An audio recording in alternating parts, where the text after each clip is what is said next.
In this video, I'll be sharing with you a requested tutorial on how to cut this crisscross gown with side flip. This dress inspiration is gotten from Soft Girl on TikTok. So if you haven't yet subscribed, please hit on the subscribe button, give this video a thumbs up.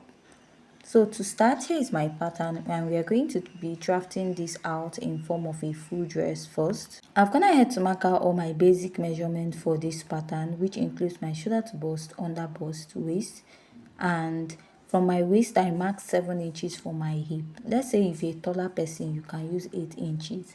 After I was done marking this, I marked my shoulder divided by 2 plus half because this dress has a sleeve. Now I'll come down by 1 inch and I'm going to go ahead to connect, but before connecting I'll mark out a basic neckline of 3 inches and I will connect it. This is to serve as a guide at the upper part. So next I'm going to find my chest line, which is my bust circumference divided by 6 plus 1.5 inches. So mine is 1 inches. I made a mark there and I drew out a straight line. So next I'm going to go ahead to mark the same measurement I have on my shoulder on the chest line, place my ruler and draw out a straight line. After this, I'm going to divide what I have there into 2 by folding my tape or finding the midpoint. So after that, I'll come in by ½ inch from that point. Place my tape here and I'll mark my bust circumference divided by 4. Now, I'll connect from that ½ inch to the upper part and I'll connect this all the way to the armhole of this dress. So after I was done connecting this, so I'll go ahead and mark my basic neckline of 3 by 3 inches and I will connect.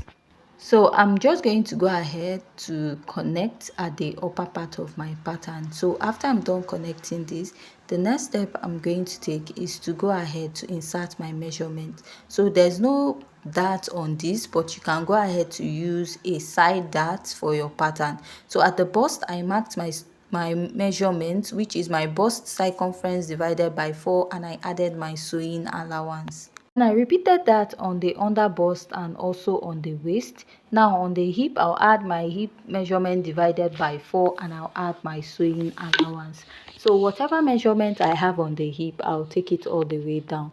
So if you want to add like a dart to this pattern, go ahead to add a side bust dart to your pattern. So after this, I'll place my ruler and I'm going to go ahead to connect this all the way to the end.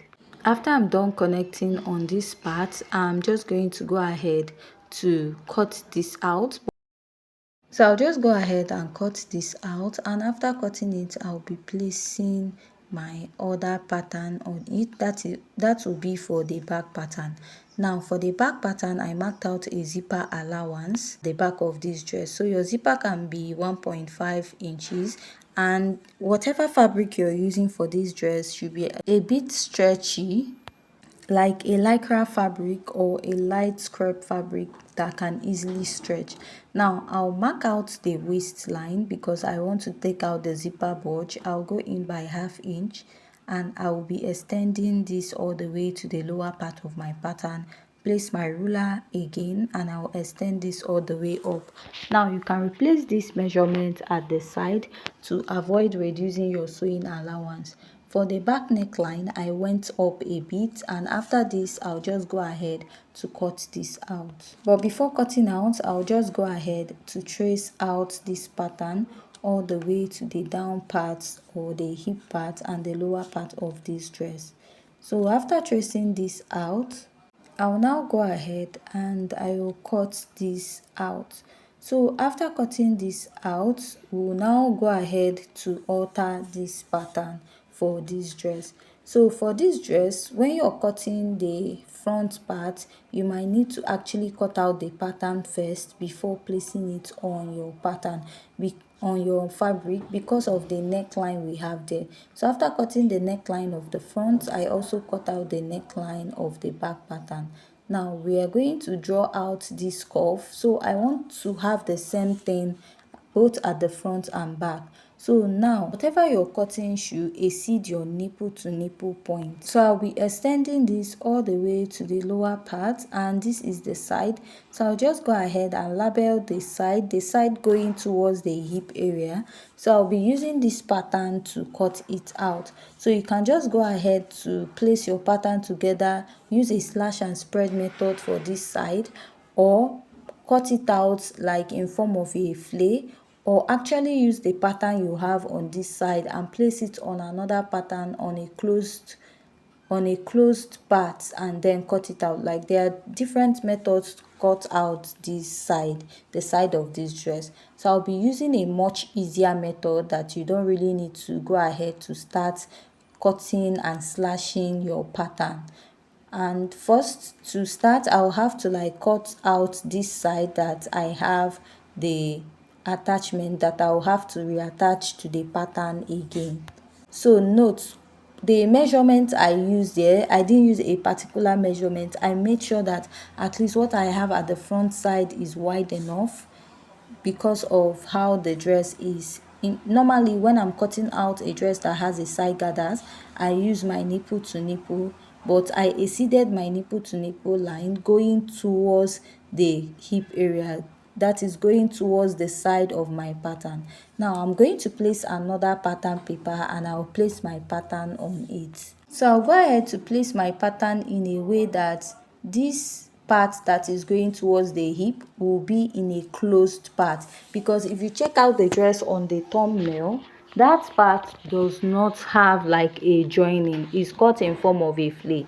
So you can go ahead to cut it in form of a 180-degree flay and place your measurements on it, or you can just go ahead to open up your pattern this way. So the more opening that you have, or the more spread out you have on this part of your pattern, you're going to have more flay on it. So this side, if you notice, is closed. That is the part going towards the hip of the pattern, just like I labeled, and I will pin. So the more opening or spread you have at that part, the more flay you have.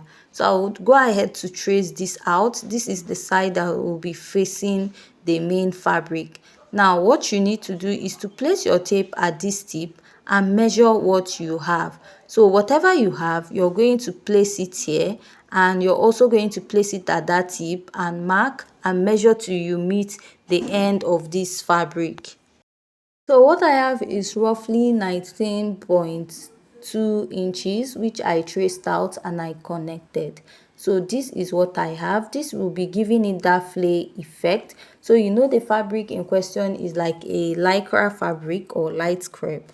So when you're also cutting this, you also want to add ½ inch or 1 inch for your folding allowance. Now, just like I said, the more you open it, the more flay you're going to have at the side of your fabric, and if you're using a light fabric, it's going to drop very well. So this is a pattern and I'm not going to make use of it, so that is why I made my flay a bit small. So whatever you have should be on fold also, so that you will not have a joining by the side of that dress. Now I'm going to trace out the shape that I have here this way, and I'm going to unpin it to show you what I have. So this is what you will have by the side. So this is that flay effect that you'll be having. So this is a pattern paper, so it can't be draping or giving that full flay effect. So if you cut it on your lycra fabric, you'll probably be getting that effect.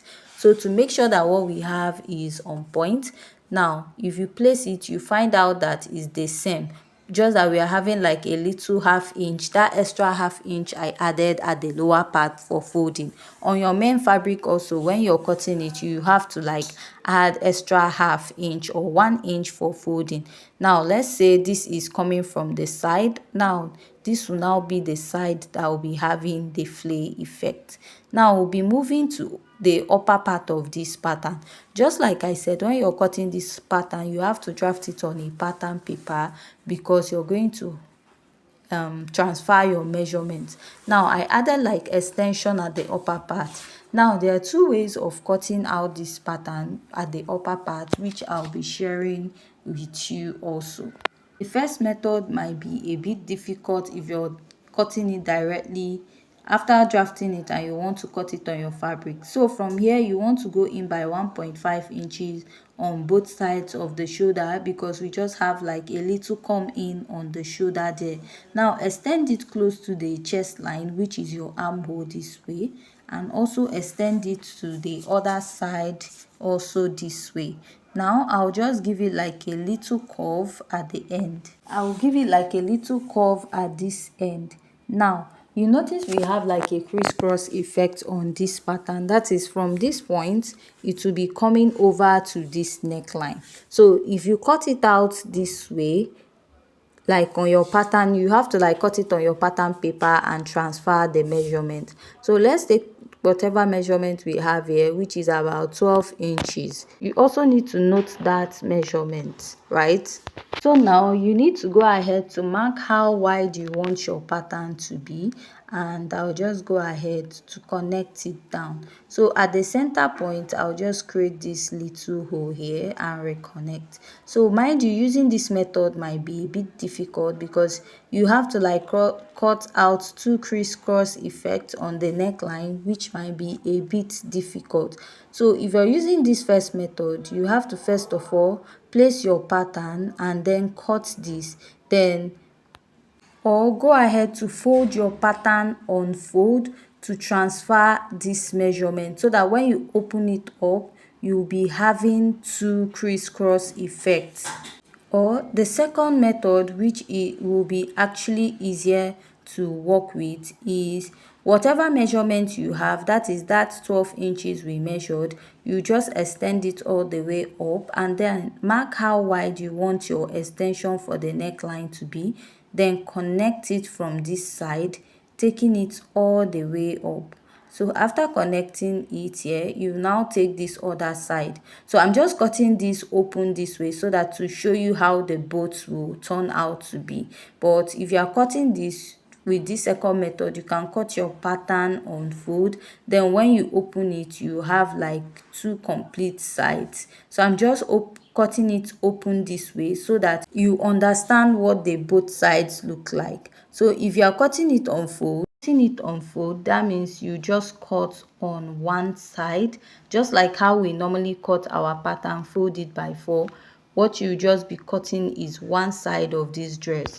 Is you'll be cutting your pattern this way, like straight up, and what I'm doing now is to measure that same 12 inches. After that, I just added like a little extension about 2 inches in case it doesn't really get to the other side of the shoulder. So also when you're making this, there's a necessity for the person you're making the dress to come for fitting, especially at the shoulder area when you want to join it. That is, you can go ahead to pin it on a pinnable mannequin, or you can use someone to cross the sides of the neckline to see if it matches very well.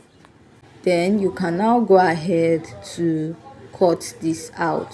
So I cut it out in a straight form this way because if I try to like have a crisscross at the center, like cut one shoulder to the next, I will have to like join the middle part, and on this dress there's no joining on the middle part of the dress. Now I'll just go ahead and cut this out. After cutting this out, I will now go ahead to show you the crisscross effect on the neckline. So when you're cutting this and you're not too sure of your pattern, you can go ahead to like trace out the neckline first on a simple material or a sample to make sure that you are accurate. Then you now go ahead to continue cutting. So this is the crisscross effect you'll be having when you like overlap or do the crisscross effect on your dress. So this is a pattern paper, so this little keyhole here won't be relaxing because a pattern paper is stiff and will not move, like might not really move. So this is the crisscross effect that you'll be having on your dress. And also, if you feel that what you have on the crisscross area is not that full, you can just go ahead to slash it a little to create a slash and spread effect there to make the whatever fabric you're going to drape across each other a bit wider. So with this, we have come to the end of today's tutorial. Join us in our next video. Thanks.